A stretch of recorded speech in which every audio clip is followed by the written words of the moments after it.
Everyone. Hi, Brenda. Yes, I hope you can. Can you hear me? Yes, we can hear you. Oh, okay. Wow, thank you. I'd like to bring greetings from House District 29. My communities are Auburn Hills, where that great water park is at, the night amphitheater. Yes, I was there the day they opened it.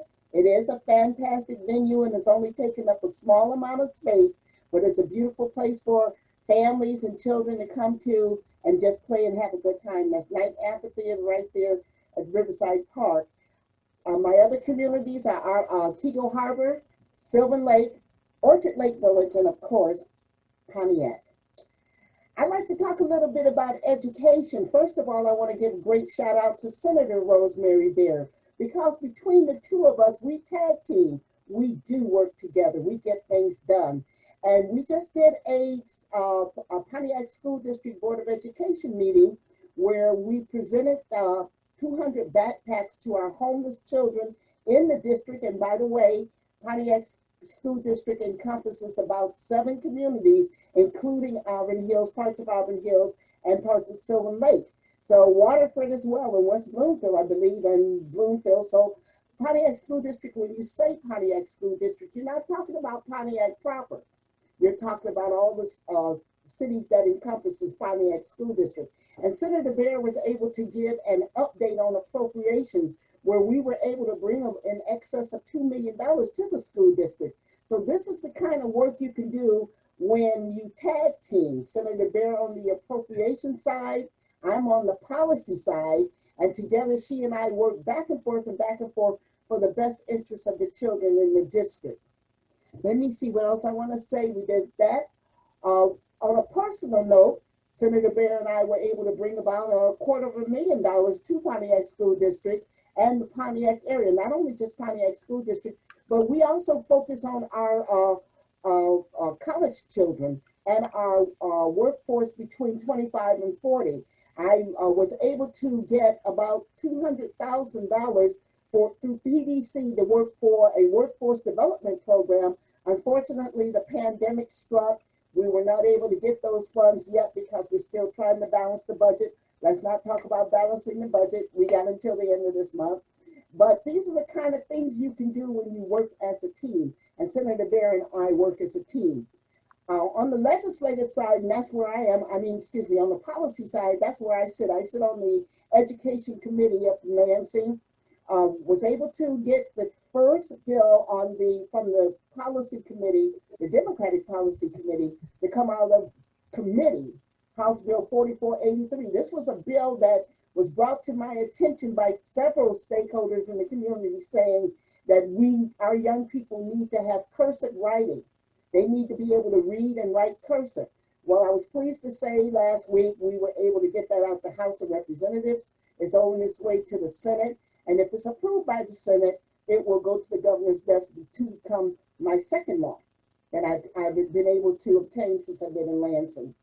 I am really, really, really pleased with what you can do when you reach out to people and you can work together. Sort of like Minister Kathleen James was talking a minute ago, about this unity. I'd like to talk about unity. Since this pandemic struck, members of our community, and I'd like to give a shout out to some of them. Jason Dixon is working right now with a technology program that he's trying to work to broaden the technology infrastructure with some people, with some stakeholders from the NBA, the National Basketball Association. Carlos Cross and Sean Whitehead. I can't talk enough about Carlos Cross, Audrey Cross, who had the program where we were feeding hot meals to people in our district. Not only in our district, but like I said, areas, Lake Angeles is not ours, or Lake Orion's not ours, and Waterford is not ours, but people come to our feeding that we were having. Unfortunately, and it ended today, but this is a collaboration between for helping other people enhance for hope and the crosses and the work that they did. They came to us. They brought with them members of the PDC, Gloria Harston Span, Gloria Ford, Loretta Loretta Coleman, and Debbie McNeil. These four ladies have come every single week, twice a week, to make sure that we meet the needs of our community. So this is what I'm talking about. When you take 200 backpacks to our homeless, and in the backpacks that included things like socks, gloves, things that normally will not come in a school backpack drive. We recognize what's going on in our community, and what is most importantly, we're in touch. We had volunteers. We did a yard sale, parking lot sale about a week ago. We had volunteers from all over. Not only just Democrats, we had Republicans come up too. It was a bipartisan effort to meet the needs in our community. So to what Miss Kathy James was saying, these are the type of roadblocks you need to mitigate in order to make the situation better for everyone, okay? So I'm pleased to say that another initiative that we're kicking off right now listen, this is very, very important, because we recognize the need for our young people to have opportunities despite their socioeconomic conditions or the community that they come from. They must have opportunities. So up in the legislature, I noticed there was a shortage of what I would call minority district interns, people who could come up there and learn the governmental process. There's actually a shortage because of funding of having civics programs in our schools. It's not just Pontiac, it's nationwide. So one of the things we realized that we could do is we could reach out and get this. This is the good part. I learned this from taking the kids to Japan. Catch them when they're in high school. You know, these kids, you would be surprised how engaged they are in the governmental and the political system, but they don't know how to have their voices heard. So what we did, we started a boot camp. It hasn't officially kicked off yet, but we do have 6 or 7 interns right now, mostly high school students, but we have a couple college kids too. And what they're going to learn from this point right now to the point where they hopefully get a job in Lansing as a staffer is how the political process works. Okay? And yes, there are partisanship back and forth, but that's the way it is. That's the way it is. We are in an unusual circumstance right now in this presidential election. But if our children are given the opportunity, if they're given the opportunity at an early age before they become biased, then they can matriculate into the governmental and political process with the tools and skills they need to survive in that environment. They can look at issues that we have right here in Pontiac, like why don't we have a park downtown? Why can't we have a education center where children can go to? One of the things that was brought to my attention 6 years ago, maybe more, was using the Phoenix Center as an education center.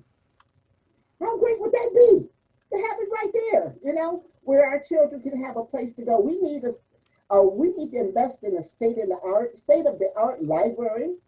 We need to invest in schools, parks, recreational activities for our young people. We need to invest in our small businesses. Right now, downtown Pontiac, there's an opportunity to bring a lot of support in businesses where our young people could look at the downtown and possibly the Phoenix Center as an education unit, an EDU, with everything the young people need. We need to invest in our young people, okay? We just need to invest in our young people. When we took the 7th and 8th graders to Japan, yeah, it was awesome. I have to tell you, because if you know anything about Japan, it's one of the most literate countries in the world. So for our children to go over to Japan, 11, 12, and 13-year-olds, learn the language, learn the culture, study in their schools for 2 weeks, it shows you the ability of what our children can do if we just open that door. That's all we have to do. Now, see, I totally understand what happened with the education system since 2010, because of being up in the legislature, I was able to pull the records. I was able to pull the votes. I was able to understand why their Pontiac School District became a school district. But with looking at the things that happened wrong in the past, we have an opportunity to do what's right for now and the future. So we need to look at what we want to do and envision. You know, if I'm a 12 or 13-year-old, and I call the young lady's name, she was actually 17. Her name is Amma Russell. Amma Russell and her friend Eva was out there at the Children's Village protesting overnight to free Grace. Okay, these are two 17-year-olds. Okay, they put the entire program together. I don't know how they got me and Randy out there in a tent to stay over there overnight. Some things you shouldn't do when you get a certain age. You shouldn't stay in a tent overnight on the ground. But we stayed out there with these young people, and within days, Grace was freed from Children's Village. And if you don't know what happened with Grace, she's the one that went to Children's Village because she did not complete her homework. They do not understand socioeconomic trauma that goes in communities that are impoverished, okay? But it shouldn't be a penalty on our children. So I think I'm gotta give a shout out to all these organizations, two in particular, Dave Coleman, what he does in the inner city, and Buddy France, what he does in Auburn Hills. Each week they join a myriad of people who feed our community. And this is something that is sorely needed in communities that are facing economic challenges like Pontiac. So I wanted to give that shout to them. And then let me see if I forgot anything else. We work collaboratively with the superintendent and the Pontiac School District, but they're not the only ones. We have two other school districts that we work with, and that's Avondale that covers Auburn Hills, and West Bloomfield that covers Kego, Sylvan, and Orchard. We have an opportunity here to make a difference in the lives of these young people. But in order to do this, we have to look through their lens. We have to see how they're viewing their future. And we need to become that conduit that gives them opportunities to exceed in a global economy. So once again, I'm very blessed to have Senator Bear as a partner up in Lansing. We are going to continue to do great things as policy-wise and appropriation-wise as we're allowed to right now. And that's basically, in so many words, what's going on in Lansing, what we plan to do, and we're always open to hear suggestions from our stakeholders, especially our young people who are about to matriculate out in the college or in the workforce. So, Monica, was that good, or do I need more? Yeah, that was awesome. I just have a quick. We'll be transitioning to Katie Davis, who's joining us here from Kaboom, which is all about play in cities. You're well familiar with that, and we had a conversation about that yesterday. And when Olsa was on with us earlier, we discussed our conversation with you and how you were exploring potentially going on to the early childhood committee. Can you give us a little bit on that? Because those two things will kind of converge in a pilot program. That's what we're working toward. Yes, last year I was given the opportunity to travel to New Orleans with a group of stakeholders from urban communities of Detroit, Flint, and of course Pontiac. And it was an early childhood forum, okay, that's nationwide. And the chairperson of the Early Childhood Caucus, which is Representative Latanya Garrett, will be leaving us at the end of this year. I was chosen to succeed her, okay, and I have been involved in these meetings where different states come together. This is just not a Pontiac thing here or a Michigan thing. It is national, where all these stakeholders from the early childhood community is coming together and looking at issues that affect early childhood. So I'm on the learning curve of that. You know, I've got a little bit more knowledge than I had when I went to that convention, but I'm excited. I know I have a choice between that and another committee that they want me to sit on, and I love them both. But early childhood, this is an area where we can really affect the learning curve of our children that's going into K through 12, whether it's public or charter.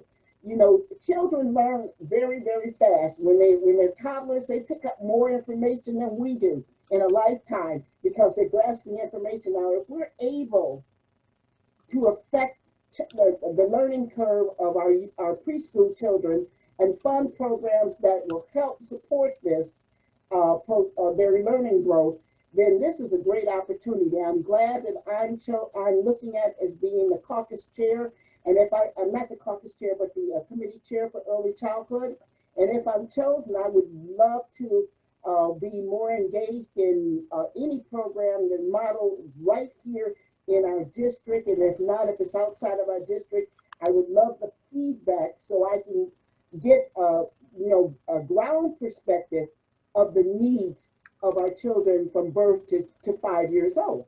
You know, and there's a lot. We just passed one out of committee where we were looking at making sure we have proper testing for children who are hearing impaired. And these are children between the age of birth and 5 years old. We've learned that if we give them the proper tools that they need, they can learn. But a lot of times our parents don't even know their children are hearing impaired until they start seeing dysfunctional behavior, which is related to them not being able to hear. Nothing wrong with the child. It's just the fact that they're having difficulty hearing.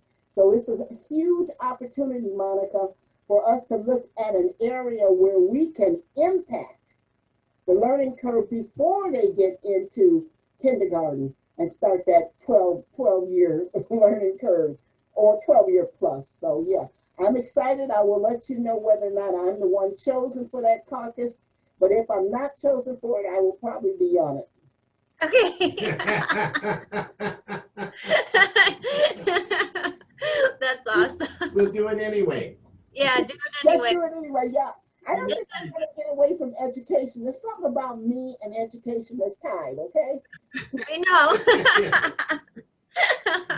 It's called once bitten. Yes, as you were the president of the Pontiac School District and all kinds of other.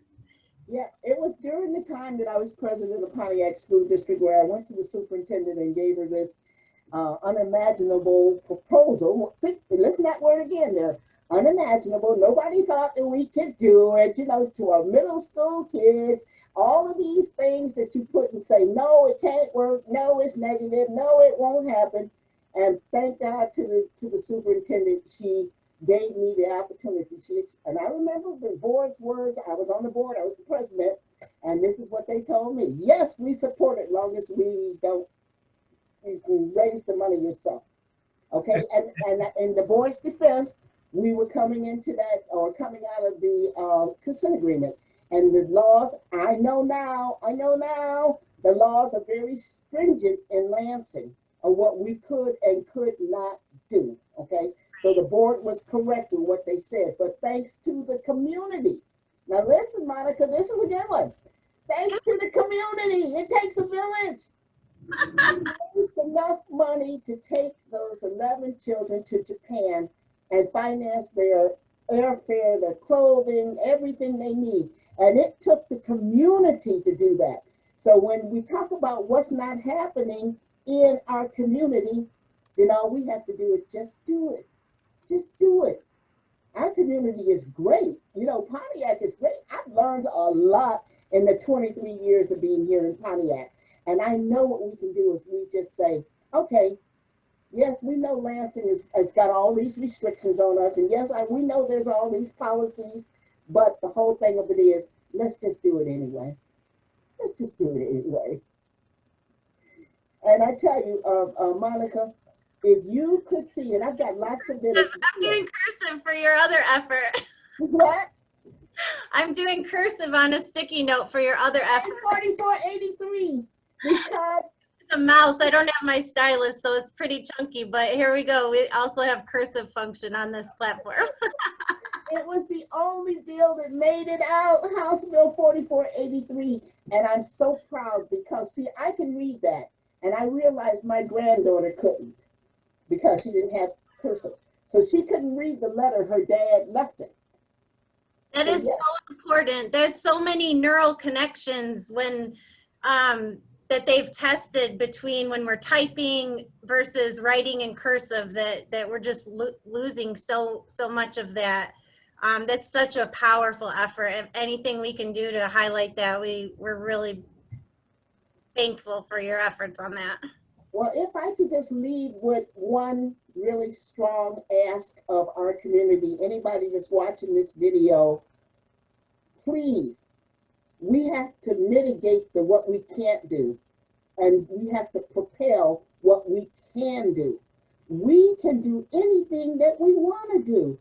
I know it's hard, but it can get done. And we just definitely need to have faith that our young people will succeed. All we have to do is open the door for them. Absolutely. That is so awesome. Thank you so much for joining us today. You're so welcome. So am I free to go back to work? Okay, you are free. Yes, we'll take we'll gather some questions and then share them with you. Maybe you can respond in another format. Okay, thank you, Monica. Thank you, everybody. Blair, Jim, you. everybody. Bye. Bye, everybody. Okay, now we're so excited too that we have Katie Davis from Kaboom joining us.